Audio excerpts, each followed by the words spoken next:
50 Cups of Coffee, The Woes and Throes of Finding Mr. Right. Written by Khushnuma Daruwala, narrated by Aditi Thirani. The where, what, why of it all. Born on an idyllic evening, this book is a living testament of something I believe in. An idle mind is a writer's workshop. My friend Dia and I had just stepped out of a movie hall. We crossed the street and walked on to the Marine Drive promenade, taking in a lungful of the fresh sea breeze.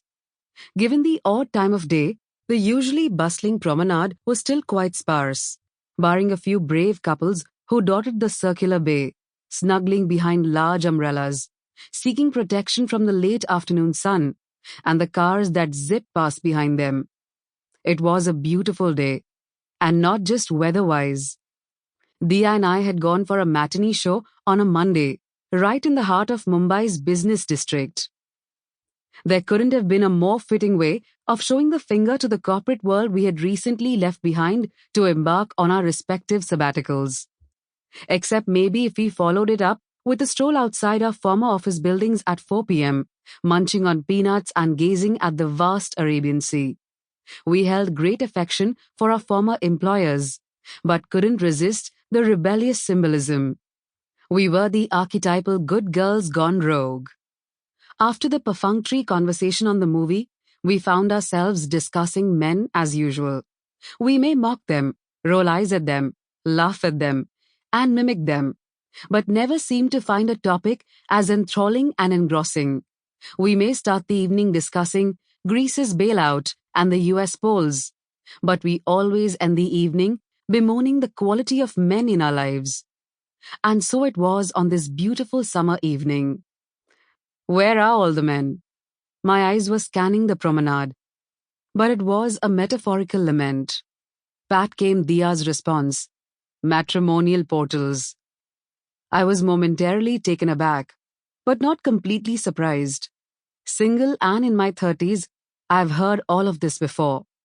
Some advocate matrimonial portals, some their sons and nephews, and some swear by shaman-like matchmakers of legendary proportions. Another reason why I wasn't completely surprised was because Dia has long been an avid proponent of matrimonial portals. How could she have not been when their brand names screamed promises of marriage, a critical criteria for this serious groom hunter? It was this singular focus on the M word that also drove her to shun all that was fun and new age dating, be it apps, casual relationships, friends with benefits, or any new fad to hit down. If it didn't spell out marriage, this girl wasn't buying. Undeterred by my disinterested silence, she proceeded to regale me with her recent encounters, hoping I'd join her, now that I had more time on my hands. Sadly for her, my sabbatical hadn't impaired my thinking. At least not yet. Her stories sent shivers down my spine, but she prattled on with absolute nonchalance. The girl was obviously in shock. I gently tried to make her realize the futility of her adventures on these matrimonial sites. So it's been 8 years, huh? And how many men have you met? The first 10 names rolled off her lips easily.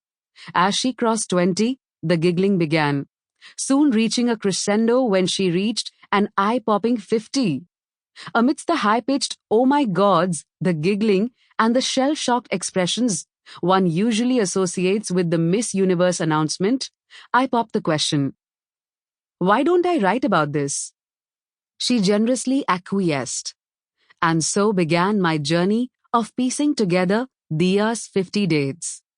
As other singletons heard of the journalistic venture, more howlers trickled in, a few of which I've incorporated into the book. However, all encounters in this book have been described through Dia's voice, a 30-plus city girl who is a tad perplexed to discover that finding a partner can be this tough, but is simply unwilling to settle for less. From stalkers to men who turn up in tiny shots, to guys with mommy issues, to ones who discuss their bowel movements, this book attempts to bring a smile to the face of every weary, emotionally drained, about to give up girl. While this book will do absolutely nothing to allay her fears regarding the paucity of good men, It hopes to lift her spirits and offer a sense of kinship to all women who have suffered similarly disastrous dates. And until Dia's encounters lead to the jangling of wedding bells, I hope to amuse an expanding circle of people who hoot and cackle when I narrate them. There is no linear flow to this book.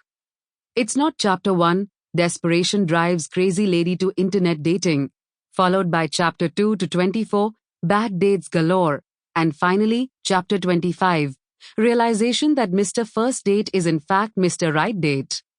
It is simply a compilation of myriad experiences, musings, a few tricks, a few tips, a few flops, and misgivings galore along the path to finding a man, all strung together with humor.